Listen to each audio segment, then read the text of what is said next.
사막에 길을 내시고 강을 만드실 수 있는 하나님,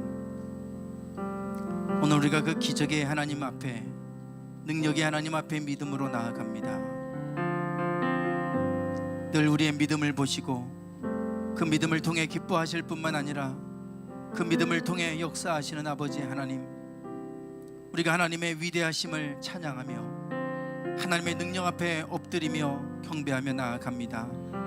날마다 우리의 마음속에 주님의 능력을 갈망하며 나갈 때 저희들에게 힘을 더하여 주시옵소서. 무너져가는 이와 같은 지구촌 속에, 모든 질서들이 깨져가는 어지러운 세상 속에서 날마다 주님을 바라보게 하시고 주님이 돌보시는 은혜 속에 살아가는 저희들 되게 하옵소서. 늘 믿음으로 소망 가운데 살아가기 원합니다. 저희들 함께 해주시고 날마다 믿음으로 나아갈 때 주님의 영광과 주님의 은혜를 경험하는 저희들 되게 해 주옵소서. 이 밤에도 주님 앞에 예배합니다. 예배하는 이 밤 이곳에 함께 해주시고 하나님, 우리가 주님을 예배하는 곳에 임재하여 주셔서 하나님 영광 받아 주시옵소서. 이 시간 말씀을 들을 때에도 주의 음성을 듣게 하여 주시고 그 말씀을 통하여 우리가 깊이 깨닫고 우리가 그 말씀 앞에 나가는 시간 되게 해 주옵소서. 예수님의 이름으로 기도드리옵나이다. 아멘.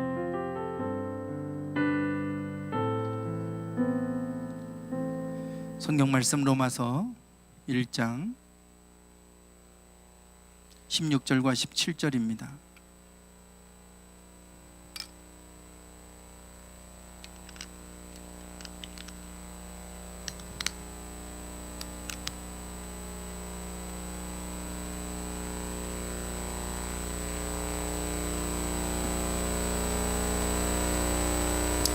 로마서 1장 16절과 17절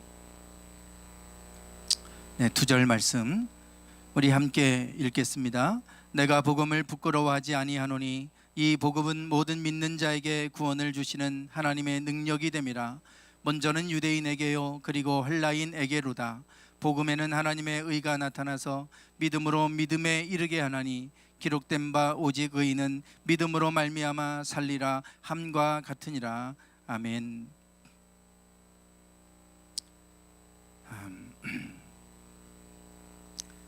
오늘 뒤에 문 좀 닫아주실까요? 이번 달 주제가 믿음입니다. 내 믿음을 내게 보여라. 야고보서에서 행함이 없는 믿음에 대해서 말씀하면서 행함이 없는 믿음은 그 자체가 죽은 것이라 이렇게 말씀을 하고 있습니다. 행함과 믿음, 우리가 말하는 행함을 자꾸 우리는 도덕적인 것을 생각을 하게 되죠. 그래서 믿는 사람들이 도덕적으로 착하게 살아야 되는 것을 자꾸 착각합니다. 거기서 말하는 행함은 겉으로 드러나는 것을 얘기합니다.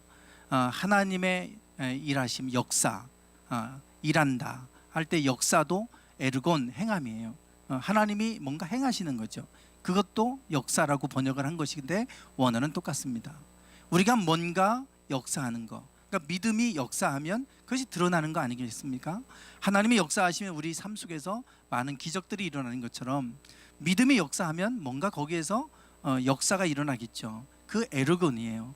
그냥 우리가 도덕적 믿음으로 구원에 이르냐 아니면 착한 행실로 구원에 이르냐 이런 문제가 아닙니다. 그 행함은 그런 행함이 아니에요.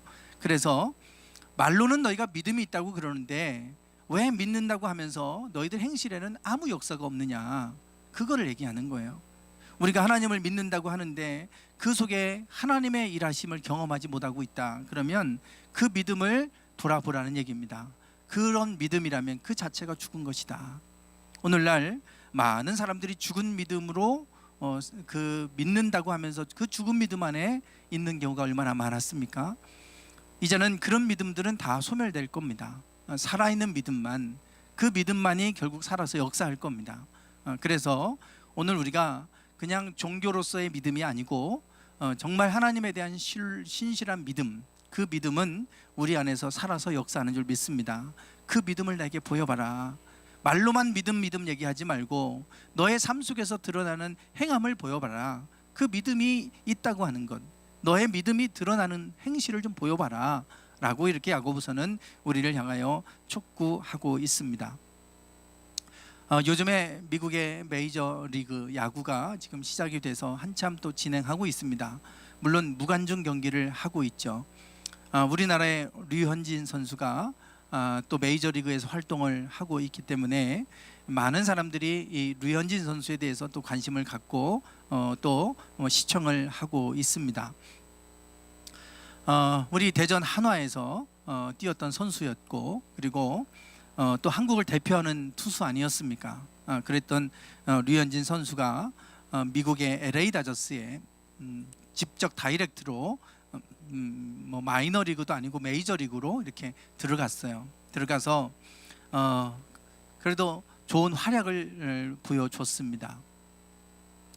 잘 하다가 이제 뭐 작년에 최고의 그런 성적을 냈죠. 그래서 뭐 싸이 영상 수상까지 가능하다는 얘기까지 나왔지만, 물론 아쉽게 하지는 못했지만 그런 얘기가 나올 정도로 아주 뭐 작년에는 좋은 성적을 거뒀어요. 그리고 나서 계약 기간이 이제 만료가 다 돼서 또 팀을 옮겼습니다. 다른 팀으로 거액의 계약을 맺고 다른 이제 캐나다의 토론토 블루제이스라고 하는 팀으로 이제 이적을 했습니다. 4년 동안 8천만 불, 8천만 불이면 800억입니다. 4년 동안 800억을 받고 토론토 블루제이스로 투수 에이스로 그렇게 이제 이적을 했어요. 뭐 어마어마한 숫자죠. 4년 동안 800억이니까 상상도 할 수 없는 그런 돈입니다. 소위 뭐 대박을 쳤다 이렇게 얘기할 정도로 이제 그렇게 지금 그 뭐 박찬호 선수와 더불어서 이렇게 이제 최고의 투수로 에이스로 이제 캐나다로 이적을 했어요. 그런데 참 그렇게 많은 돈을 들여서 최고의 대우를 해서 이제 캐나다 토론토 팀에서 데려갔는데 에이스 역할을 지금 못 하고 있죠. 2번 나와서 2번 다 이제 승률이 없어요.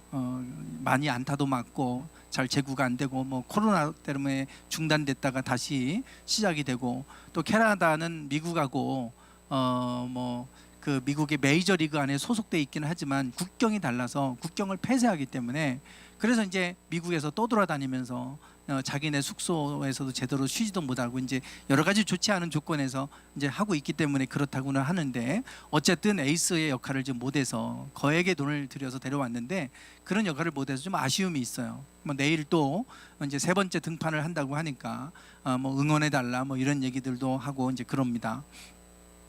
2015년도에 LA 다저스에서 큰 위기가 있었어요. 어깨 부상이 있어가지고 어쩔 수 없이 어깨 수술을 해야만 했습니다. 어깨 수술을 하면 그 선수의 생명은 사실 끝납니다. 투수의 생명은 어깨인데 어깨 수술을 하면 생명은 끝나요. 그런데 어쩔 수 없이 수술하지 않으면 공을 던질 수 없는 상황이어서 수술을 했어요. 그 수술을 하고 나면 다시 재기할 수 있는 확률이 7%밖에 안 된답니다. 수술하고 재기할 수 있는 확률이 7%인데 이 류현진 선수는 재기에 성공한 거죠. 재기하고 그리고 최고, 그 전보다 훨씬 더 뛰어난 성적을 거둬서 결국은 이제 이렇게 큰 대형 그 계약을 맺고 토론토 팀으로 이제 이적을 하게 된 겁니다. 그때에 수술을 하고 그리고 이제 재활을 해서 다시 복귀를 했어요. 재기를 했죠. 재기에 성공을 했어요. 그러나 구속이 많이 떨어졌고 그러다 보니까 이제 여러 가지 어려운 점이 있었어요. 나오면 뭐 안타 맞고 계속 그랬죠. 그때 그 투수 코치가 이 류현진 선수에게 인터뷰에서 한 말이 있었어요. 뭐라고 하냐면, 공을 던지는데 그 공에 생명력이 없다. 공에 생명력이 없다. 이 공이 아무리 빨라도 그냥 그대로 다이렉트로 가면, 직구를 던지면 얻어맞기 좋습니다. 타이밍만 맞추면 다 뭐 홈런 맞고 이러잖아요. 중요한 건 뭐냐면 공 끝이 볼 끝이 살아 있어야 된다 그래요. 이 실밥으로 이렇게 낚아채면 공이 막 흔들리면서 가요. 그냥 반드시 가는 게 아니라 흔들리면서 들어가요. 그러면 이걸 정확하게 맞추기가 어려워요. 한가운데 맞춘다고 하는데 막 흔들리니까 뭐 이렇게 위에 맞기도 하고 밑에 맞기도 하고 뭐 이렇게 됩니다. 그것이 공이 살아있다고 얘기를 해요. 그런데 그 낚아채는 힘이 없으면 그냥 그대로 가는 거예요. 그러면 그대로 안타 맞죠. 이 뭐 메이저리그 선수들이 어느 정도인데 전 세계에서 잘하는 사람들만 다 모아놨으니까 안타 맞기 딱 좋죠. 볼에 생명력이 없었다. 나중에 그 생명력을 불어넣고 그러면서 이제 최고의 투수 가운데 한 사람이 된 겁니다. 믿음도 마찬가지예요. 우리가 믿는다고 해서 다 똑같은 게 아니에요. 던진다고 해서 투수가 다 똑같은 게 아닙니다. 볼 것이 얼마나 살아 움직이느냐, 이거에 따라서 퀄리티가 달라져요. 믿음도 똑같이 하나님을 믿는 것 같은데 살아있는 믿음, 그 믿음이 있는 사람들에게는 삶 속에서 우리가 하나님을 경험하는 게 달라져요. 믿음이 살아있어야죠. 믿음은 있는데 죽은 믿음은 아무 역사가 없습니다. 무슨 힘이 있겠어요? 그래서 중요한 거는 우리의 믿음이 살아 역사하는 믿음, 살아 역사하는 믿음이 있어야 될 줄 믿습니다. 결국 믿음이 문제인데 다 믿음이 같은 믿음이 아닌 거예요. 똑같이 직구를 던지는데 똑같은 직구가 아니고요, 슬라이더를 던지는데 그 슬라이더가 다 똑같은 슬라이더가 아닙니다. 커터를 던지는데 커터가 다 똑같지 않아요. 투수마다 다 다릅니다. 믿음도 다 달라요. 사람마다 다 달라요. 그래서 그 어떤 사람은 똑같이 믿는 것 같지만 그 믿음이 역사하는 믿음이에요. 어떤 사람은 믿는 것 같은데 아무 능력도 없는 죽은 믿음을 갖고 있는 분들도 있어요. 어쩌면 지금 이 시대는 우리의 믿음이 진짜인지 가짜인지 시험받는 때인지도 몰라요. 죽은 믿음들은 다 우수수 떨어질 겁니다. 그러나 살아있는 믿음은 마지막까지 살아서 역사할 것이고 하나님은 그 믿는 자들을 지켜주실 거예요. 그래서 이 알곡과 쭉정이를 가른다는 게 결국 믿음 갖고 그 구별하는 거 아니겠어요? 오늘 우리가 이 믿음, 중요한 거는 믿음의 문제입니다. 오늘 본문 말씀이 믿음에 관한 얘기를 하고 있어요. 권사님 이거 좀 눌러줘 보세요. 밑에 거, 밑에 첫 번째를 눌러줘 보시나요? 마우스로 밑에 떨어진 게 PPT가 3개 있죠.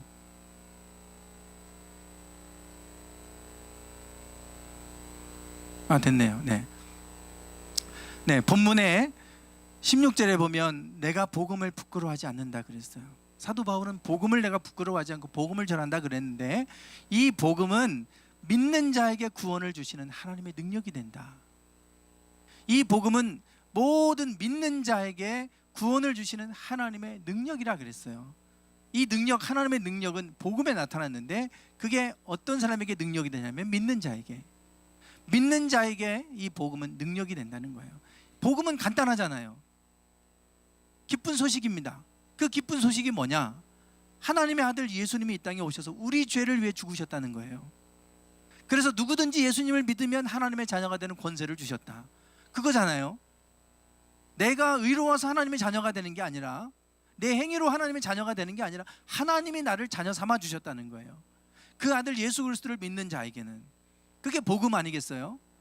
복음은 간단합니다. 우리가 뭔가를 해야만이 하나님의 자녀가 되는 게 아니라 하나님이 그 아들 예수님을 보내주셔서 우리 죄를 다 사해 주셨고, 그래서 누구든지 예수님을 믿기만 하면 하나님의 자녀가 되는 권세를 주셨다 그랬어요. 그게 사실 우리에게 복음입니다. 기쁜 소식이에요. 값없이 주시는 은혜 아닙니까? 그런데 그거를 믿기만 하면 되는데, 그런 자에게는 능력이 되지만 믿지 않는 자들에게는 그게 아무것도 안 되는 거예요.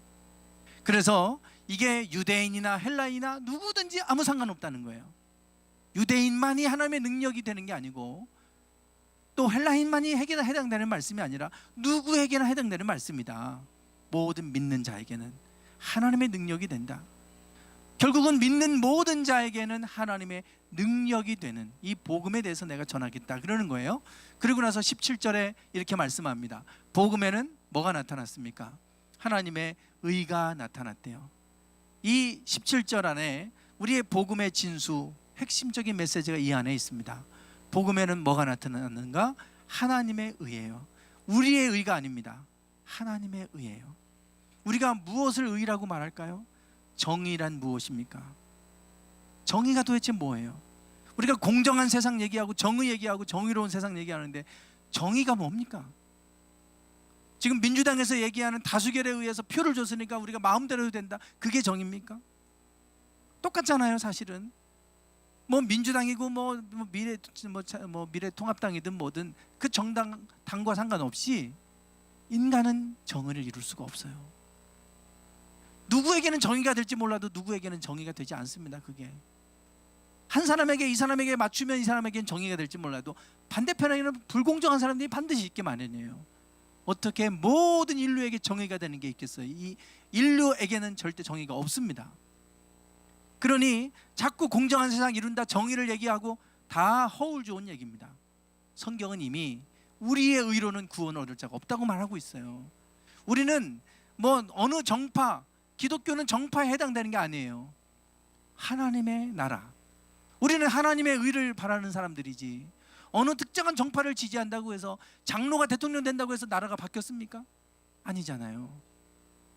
절대 이 세상 정치로는 이 세상에 하나님 나라를 이룰 수가 없어요.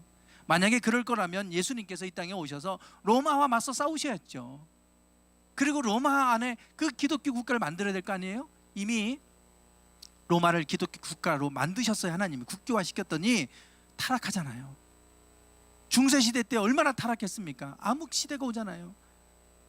허울만 좋은 거예요. 허울만. 결국은 인간의 의가 아니라 하나님의 의예요. 우리의 의로 뭔가를 이루는 것이 아니라 하나님이 우리를 의롭게 하는 하나님의 의가 나타났다는 거예요. 절대 인간의 의로가 아니라 하나님의 의. 그것은 값없이 우리의 모든 죄를 다 사해 주셔서 값없이 의롭다고 해주시는 게 하나님의 의예요. 믿는 자에게, 모든 믿는 자에게 하나님이 우리를 의롭다 칭해 주시는 것, 그게 하나님의 의입니다. 그 하나님의 의가 복음 안에 나타났다는 거예요. 그래서 이 복음은 하나님의 의가 이 안에 있기 때문에 어떻게 합니까? 우리를 믿음으로 믿음에 이르게 한다 그랬어요. 여기에 믿음이 나옵니다. 이따가 이 얘기를 좀 더 할 거예요. 그래서 의인은 믿음으로 말미암아 사는 것이다 그랬어요. 이 말씀은 우리 기독교에 아주 중요한 역사적인 한 획을 그을 만한 인물들이 있었는데 많은 사람들이 있었죠. 그 중에 성 어거스틴이라고 하는, 아우구스티누스라고도 하기도 하고 성 어거스틴, 이 교부 중에 아주 우리 기독교의 중요한 핵심 교리들을 세우고 교회들을 세우는데 중요한 역할을 했던 성 어거스틴도 얼마나 방탕했는지 몰라요. 그 방탕했던 그분이 돌아와서 아주 기독교의 아주 성인이라 불릴 정도의 그러한 교부가 됐는데 회심하게 된 게 이 말씀, 이 본문으로 설교하는 걸 듣다가 회심했어요. 이 말씀 때문에 인간의 의로 구원에 이르는 게 아니구나, 하나님의 의인데 그 의는 모든 믿음으로 우리가 하나님의 의에 이룰 수 있는 거구나, 이거를 깨닫고 회심한 겁니다. 그리고 요한 웨슬레, 우리 감리교의 창시자 요한 웨슬레, 이분도 옥스퍼드 대학을 다니면서도 얼마나 규칙적인 생활을 했는지요. 그 당시에 이 캐톨릭, 더군다나 이 캐톨릭에서부터 정치적으로 독립을 해서 영국은 그것을 스스로 성공회라 그랬어요. 성공회다. 왜냐하면 그 주교들을 임명할 때 교황이 임명했지만 여기는 국왕이 임명했습니다. 그래서 교황청의 지배를 받지 않고 영국 스스로 독립된 캐톨릭, 그걸 국교, 그래서 그걸 성공회라 부르는 거예요. 그 성공회에서 캐톨릭이나 성공회나 사실은 정치적인 거 빼고는 거의 똑같았죠. 그러다 보니까 이 캐톨릭에서는 자꾸 우리 행위를 얘기합니다. 행위. 그래서 의로운 행위가 없으니까 면죄부 팔아먹고 하는 거예요. 면죄부 사면 의로워진다. 이래갖고 이제 구원받는다고 면죄부 팔아먹고 했잖아요. 요한 웨슬레, 이분도 신학을 공부하고 얼마나 규칙적인 생활을 했는지요. 아침에 일어나면 기도하고 성경 공부, 성경 읽고, 그리고 성경 말씀대로 막 홀리파라고 부를 정도로 홀리 클럽이라 불렀어요. 옥스퍼드 대학에 같이 자기 친구들하고 모여서 늘 같이 기도하고 성경 공부하고 성경 읽고 복음 전하고 이런 일을 했기 때문에 사람들이 홀리 클럽이라 그랬어요. 그리고 이 요한 웨슬레를 가리켜서 메소디스트다, 규칙주의자, 이렇게 불렀어요. 그게 지금의 메소디스트 감리교입니다. 감리교. 규칙주의자. 얼마나 규칙적으로 살았는지 철저하게 말씀대로 살려고 규칙적으로 살아왔어요. 그리고 졸업을 하고 미국, 그 당시 영국의 식민지였던 미국의 조지아주의 선교사로 갔다가 3년 만에 실패하고 돌아옵니다. 내가 가서 복음을 전하면 이제는 그 땅을 변화시킬 줄 알았는데 가서 그 인디안들을 대상으로 복음 전하고 거기에 또 이주한 사람들, 이런 사람들 대상으로 복음을 전했는데 철저히 실패했죠. 돌아오면서 풍랑을 만납니다. 영국 땅으로 돌아오다가 풍랑을 만나요. 그 풍랑이 얼마나 심한지 죽을 것 같았어요. 요한 웨슬레는 큰 두려움 가운데 빠지게 돼요. 그 두려움 속에서 그가 있을 때 한 교통에 찬양하는 소리가 들렸어요. 찬양하는 소리가. 모라비안 교도들입니다. 체코의 얀 후스 있잖아요. 얀 후스. 그 후손들의 후예들. 얀 후스를 따랐던 사람들입니다. 우리가 구원을 얻는 것이 뭐 교황의 말을 듣고 하는 게 아니라 예수 그리스도의 말씀을 들어야 되고 하나님의 말씀을 듣고 우리가 그 믿음으로 구원을 얻는다. 얀 후스는 그런 설교를 했던 사람이에요. 그리고 그들이 들을 수 있는 언어로 설교했다가 화형에 처해졌잖아요. 큰 핍박이 임했는데 그 핍박을 피해서 그들이 숨어서 신앙을 지켰던 사람들이 후스파예요. 후스파. 그들이 모라비안 교도가 됩니다. 그들은 의로운 행위보다 은혜, 하나님의 은혜를 강조했던 교도들이에요. 지금의 우리 감리교나 선결교가 다 여기로부터 오는 거죠. 요한네 셀라가 그 사람들이 영향을 받았어요. 아니 어떻게 이런 상황 속에 두려워하지 않고 찬양할 수 있을까? 보니까 모라비안 교도들인 거예요. 아, 내가 믿음이 하나도 없었구나. 이걸 깨닫게 됩니다. 그리고 영국에 돌아와서 올더 스케이시라는 거리를 지나가다가 한 복음 전도자가 로마서 서문 1장부터 17절까지 있는 이 말씀을 읽는 거예요. 그냥 사람들에게. 근데 지나가다가 그 말씀을 낭독하는 소리를 듣다가 오늘 본문 말씀이 마음에 확 와닿으면서 회심을 하게 되죠. 오직 의인은 믿음으로 말미암아 살고 복음에는 하나님의 의가 나타나서 믿음으로 믿음에 이르게 한다. 이 말씀 앞에 깨졌어요. 그리고 이 복음을 전하면서 타락했던 영국을 변화시킨 겁니다. 이분이. 이 말씀이 역사의 물줄을 바꿔놓는 거예요. 그리고 나서 이분보다도 한 150년 정도 후에 등장한 사람이 있죠. 바로 마틴 루터입니다. 마틴 루터가 먼저네. 죄송합니다. 요한네 셀라가 그 후고 마틴 루터가 이제 먼저 등장을 해서 이 마틴 루터도 이 말씀 앞에 그가 이제 회심을 하게 되죠. 원래 마틴 루터는 광부의 아들로 태어났어요. 광산업자의 아들이었기 때문에 부유했습니다. 부유해서 그래서 어릴 때부터 라틴어 교육을 받았어요. 이 라틴어 교육은 귀족들 아니면 받을 수가 없었습니다. 라틴어를 해야 법학을 할 수 있었고 신학을 할 수 있었어요. 그 아버지는 너는 법관이 되라 그래가지고 어릴 때부터 라틴어 교육을 시켰습니다. 그리고 법학대학에 법과에 지원을 해서 그 학교를 다니게 됐어요. 그 들어가기 어려운 학교에 들어가서 그래서 법학을 공부하고 있었어요. 그런데 그 당시는 흑사병이 돌 때입니다. 흑사병으로 많은 사람들이 죽어가는 거예요. 이 루터가 어릴 때 늘 주변에 죽어가는 사람들을 보는 거예요. 흑사병으로. 얼마나 두렵겠습니까? 여러분 우리가 지금 이런 재앙이 막 일어나잖아요. 계속해서 재앙들이 막 우리 지구에 지금 일어나고 있잖아요. 비가 오면 무섭게 쏟아지잖아요. 그런데 지금 우리가 코로나 바이러스처럼 막 한 사람 막 3명, 4명 중에 한 사람이 죽어가는데 나도 언제 걸려 죽을지 몰라요. 지금 우리가 치명률, 치사율 그러는데 그렇게 높지 않습니다. 그런데 3명, 4명 중에 한 명이 다 죽어간다 그러면 어떻게 되겠어요? 그러면 거리두기 하라고 하지 않아도 다 할 겁니다. 그 당시 그랬어요. 루터는 너무나 두려웠어요. 내가 이대로 죽으면 천국에 못 갈 거라고 하는 불안감이 있었어요.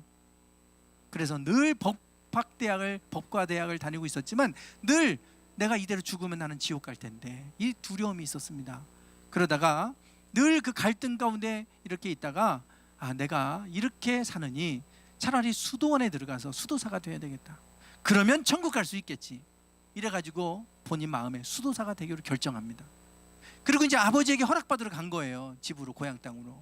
그 학교에서 이제 방학 때 아버지 집에 가서 저 이제 신부가 되고 싶다고, 신학을 하고 신부가 되고 싶다고 하는데 혼났죠. 너를 키우기 위해서 얼마나 많은 돈을 들였는데 그 어려운 법과대학에 들어가서, 법학대학 들어가서 네가 수도사 신부가 된다고 그러냐. 혼나고 그냥 돌아갑니다. 돌아가다가 비가 내리는데 벼락이 치기 시작해요. 그 벼락 앞에서 한번 꽉 벼락 치는 내가 벼락 맞아 죽겠다는 생각하는 거예요. 두려움이 밀려왔죠. 그리고 나서 두 번째 또 벼락이 쳤는데 그 옆에 벼락이 떨어져서 간신히 살아요. 떼굴떼굴 구르면서 하나님 한 번만 나를 살려주시면 내가 수도사가 되겠다고 서원을 했어요. 그리고 하나님이 살려주셔서 그리고 수도원에 들어가서 수도사가 됩니다. 끊임없이 고행을 하는 거예요. 고행을. 수도사가 됐어도 마음이 평안할 줄 알았더니 여전히 수도사가 됐어도 죄에 대한 죄책감 때문에, 내가 이대로 구원 못 받을 것 같다고 하는 죄책감 때문에 수도원에 있어서 늘 고민하는 거예요. 날마다 무릎으로 계단을 겨다니고 이렇게 했어요. 스스로 고행을 하는 거죠. 수도원 원장이 이 루터를 보면서 너무 안타깝게 여겨서, 그러면 로마의 교황청에 가서 거기에서 내가 하나님 앞에 그 고해성사를 해라. 그러면 다 용서받고 될 거다. 그리고 로마에 보내줘서 로마에 갑니다. 교황청에 갔더니 이곳은 얼마나 타락했는지, 모든 게 다 돈인 거예요. 모든 게 다 돈. 고해성사 하나 하려고 해도 돈을 내야 되고, 그리고 뭐 무슨 그 위대한 성인들 앞에 뭐 이렇게 손을 만지거나 유물을 만지거나 그러면 구원받는다고 그러면 돈 받고, 면죄부 팔고, 온갖 더럽고 썩은 모습들을 다 보고 옵니다. 그리고 나서 돌아와서도 더 고민이 커진 거예요. 그러다가 이제 비텐베르크 대학에 로마서를 강의를 하는 교수가 돼서 강의를 맡겨서 강의하는 중에 이 말씀을 읽다가 이분이 회심했어요. 복음의 하나님의 의가 나타나서 믿음으로 믿음에 이르게 하나니 오직 의인은 믿음으로 말미암아 살리라. 내가 믿음으로 구원을 얻는 것인데 여태까지 자꾸만 내가 뭔가 고행을 해서, 내 행위로 뭔가를 해서 내가 구원을 얻으려고 했구나. 그것이 잘못됐구나 깨닫고, 오직 의인은 믿음으로 말미암아 산다. 이거를 가르치기 시작하는 거예요. 그러다가 면죄부를 팔고 막 너무 타락하니까 95개조 반박문을 여기다 붙여놓고 이거를 라틴어로 붙여서 거기 학생들에게 보라고 이렇게 해놓은 거예요. 근데 누가 이거를 번역해가지고 독일에 활자술이 생겼으니까 다 보급하면서 종교개혁이 터지게 된 거죠. 결국은 오늘 본문 말씀이 종교의 개혁을 일으키는 핵심 말씀이 됩니다. 여기서부터 시작돼요.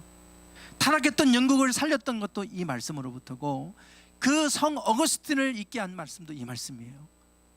이 말씀이 왜 그렇게 중요할까? 모든 믿는 자에게 하나님의 능력이 된다 그랬어요.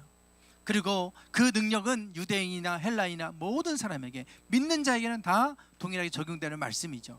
그리고 이 복음의 하나님의 의가 나타나서 믿음으로 믿음에 이르게 한다 그랬어요. 여러분, 여기에 믿음으로 믿음에 이르게 한다라고 하는 이 말씀을 우리는 알아야 돼요. 믿음으로 믿음에 이르게 한다.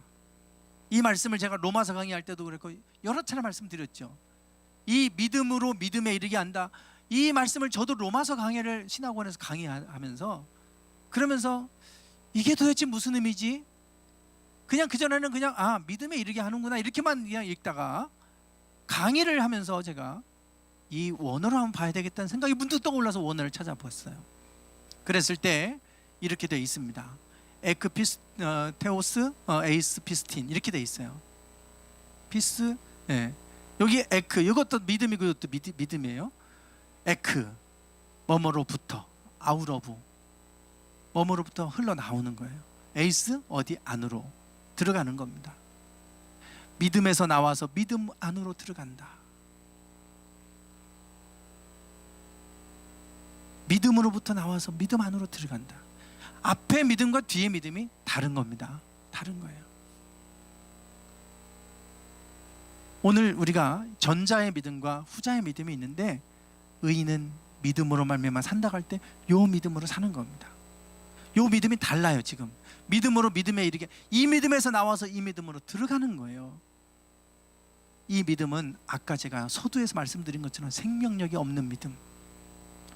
우리가 기독교에 대한, 하나님에 대한 믿음은, 신앙을 갖고 있다면 불교도들은 석가모니에 대한 신앙을 갖고 있겠죠. 그냥 그런 믿음하고 똑같은 거예요. 그냥 종교적인 믿음, 바리새인들이 가졌던 믿음, 뭐 이런 믿음이에요. 이 믿음은요, 예수님의 제자들도 처음에 이 믿음이 있었어요. 자기 의로 가졌던 믿음입니다. 죽어도 예수님을 부인하지 않겠다고 했던 베드로, 그러나 주님은 너 오늘 밤 닭 울기 전에 3번 나를 부인하리라 그랬잖아요. 절대 그러지 않는다고 했어요. 그게 자기 믿음이었어요.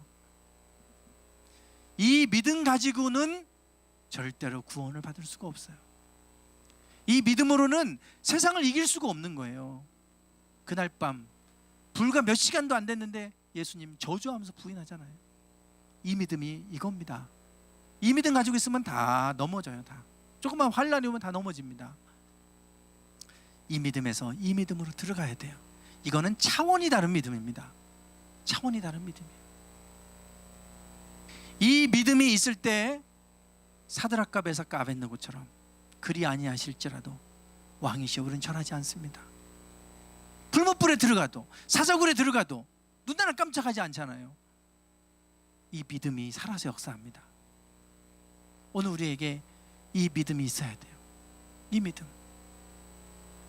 믿음이 있었던 사람들 안에서 기적이 일어나는 겁니다. 우리가 새벽에 나누잖아요. 그들의 믿음을 보셨어요. 주님은 그 믿음이, 이런 믿음 갖고 있으면요 수많은 군중들 중에 한 사람밖에 안 됩니다. 예수님 가다가 군중들이 너무 많아서 막히면 그냥 돌아가는 거예요. 이 믿음 갖고 있으면. 그러나 이 믿음이 있으면 사교처럼 뽕나무 위에도 올라가고 지붕을 뜯기도 하고 이러는 거예요. 이 믿음이에요. 이 믿음. 그래서 의인은 이 믿음으로 사는 거예요. 이 믿음. 하박국 이 믿음 갖고 나중에 이 믿음으로 변하잖아요. 3장 가면 처음에 이 믿음이었다가 이 믿음으로 바뀌어버리잖아요. 오늘 우리에게 필요한 건 이 믿음이에요. 그러면 우리가 이 믿음에서 이 믿음을 어떻게 옮겨갈까요? 요한복음 3장에서 우리에게 말씀해요. 3장 요 3절 말씀 읽어보실까요? 시작. 사람이 거듭나지 아니하면 하나님의 나라를 볼 수 없느니라. 아멘. 아멘. 니고데모가 예수님께 물어요. 어떻게 하면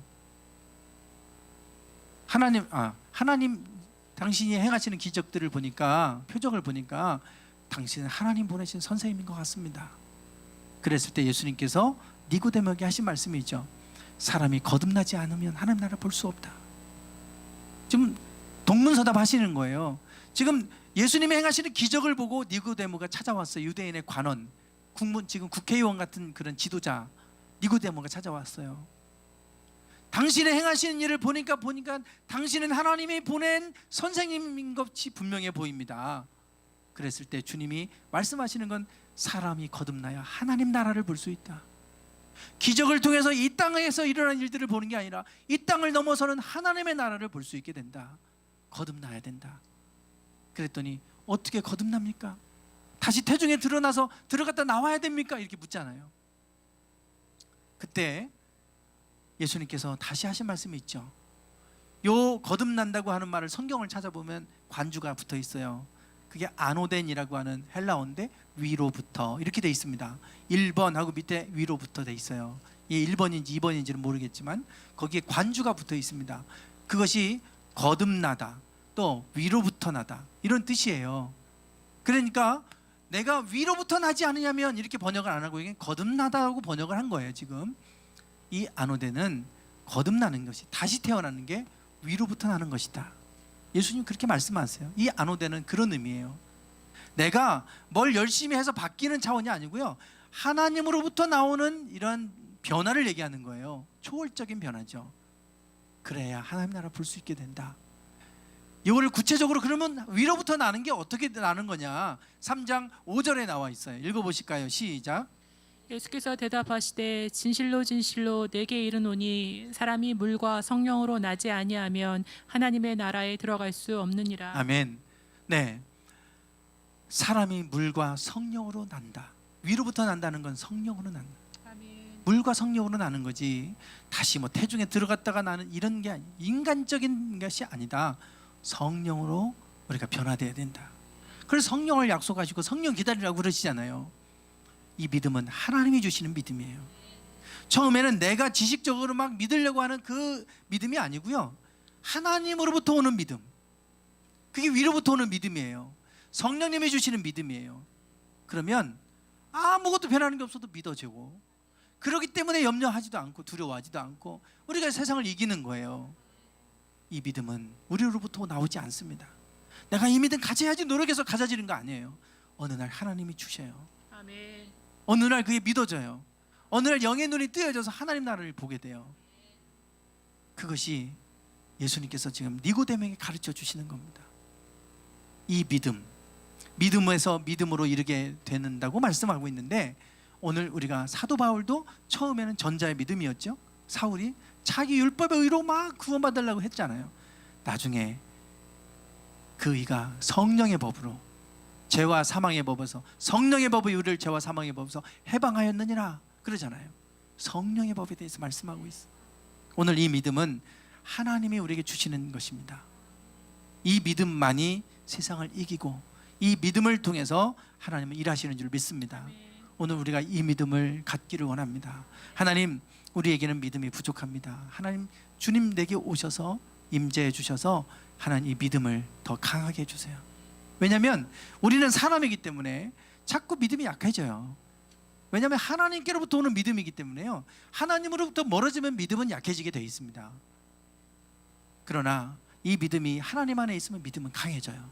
위로부터 주시는 믿음이니까 아멘. 환경과 상관이 없습니다. 아멘. 하나님께 우리가 가까이 나가기를 원합니다. 아멘. 그러면 우리가 이 믿음으로 살게 될 것이고 이 믿음은 살아서 역사하는 줄 믿습니다. 우리 함께 찬양 드리겠습니다.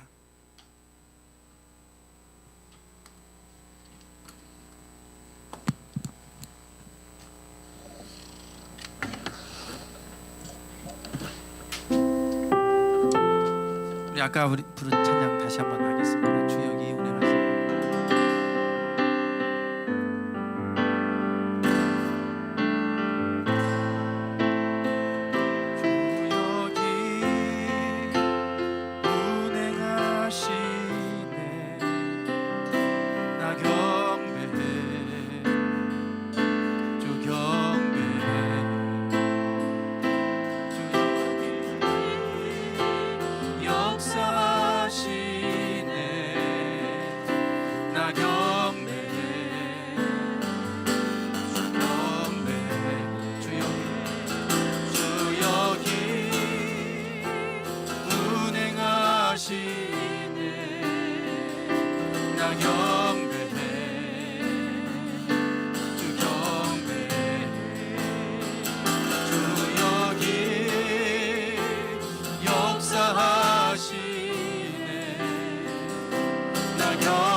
시키네. 나 경배해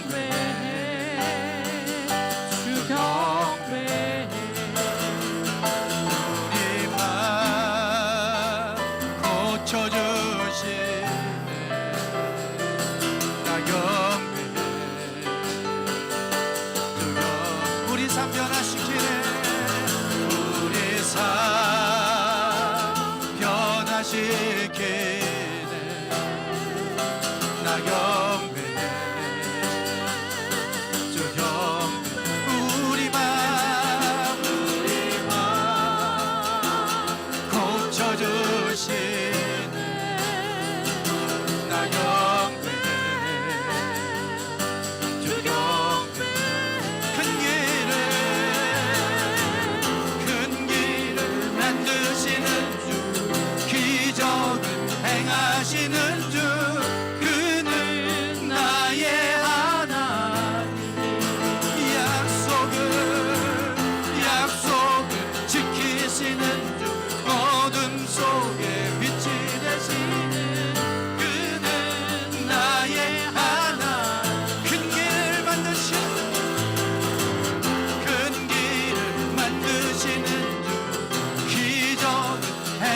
만드시는 주 그는 나의 하나님 약속을 지키시는 어둠 속에 빛이 되시는 그는 나의 하나님 큰 길을 만드시는 주 기적을 행하시는 주 그는 나의 하나님 약속을 지키시는 어둠 속에 빛이 되시는 그는 나의 하나님 큰 길을 만드시는 주 기적을 행하시는 주 그는 나의 하나님 약속을 지키시는 어둠 속에 빛이 되시는 그는 나의 하나님 나의 하나님 나의 하나님 나의 하나님 나의 하나님 나의 하나님 나의 하나님 나의 하나님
되시는 그는 나의 하나님, 나의 하나님, 나의 하나님, 나의 하나님, 나의 하나님, 나의 하나님, 나의 하나님, 나의 하나님, 나의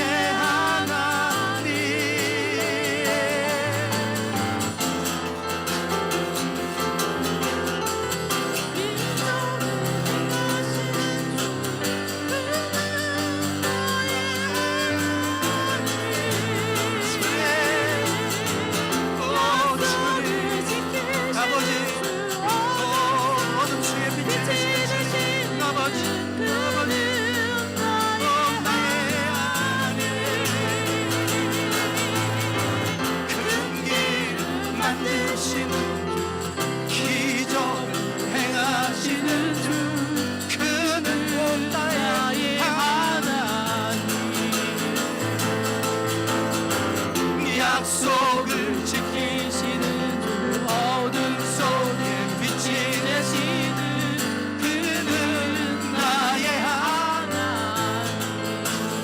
나의 하나님, 나의 하나님, 나의 하나님, 나의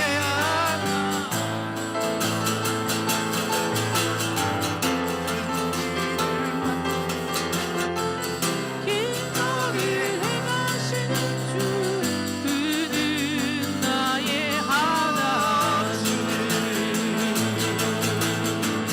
약속을 지키시는 주, 어둠 속에 빛이 되시는 그는 나의 하나님.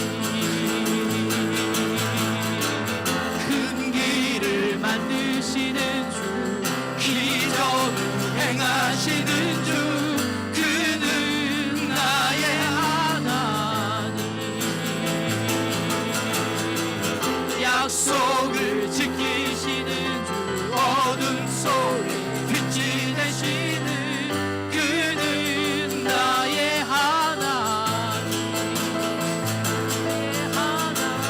큰 길을 만드시는 주, 기적을 행하시는 주, 그는 나의 하나님. 약속을 지키시는 주, 어둠 속에 빛이 되시는 그는 나의 하나님, 나의 하나님, 나의 하나님, 나의 하나님, 나의 하나님,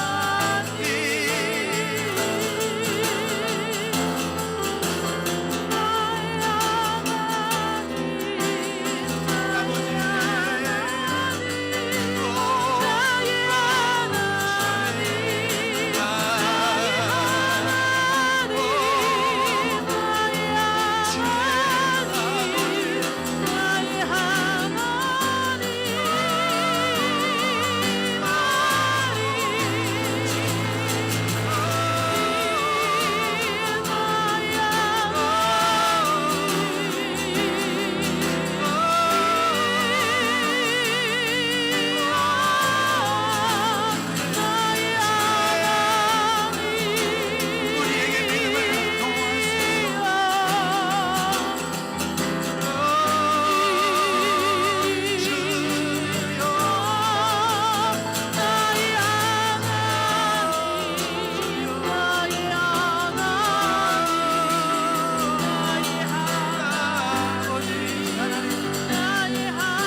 인자가 올 때에 믿음을 보겠느냐?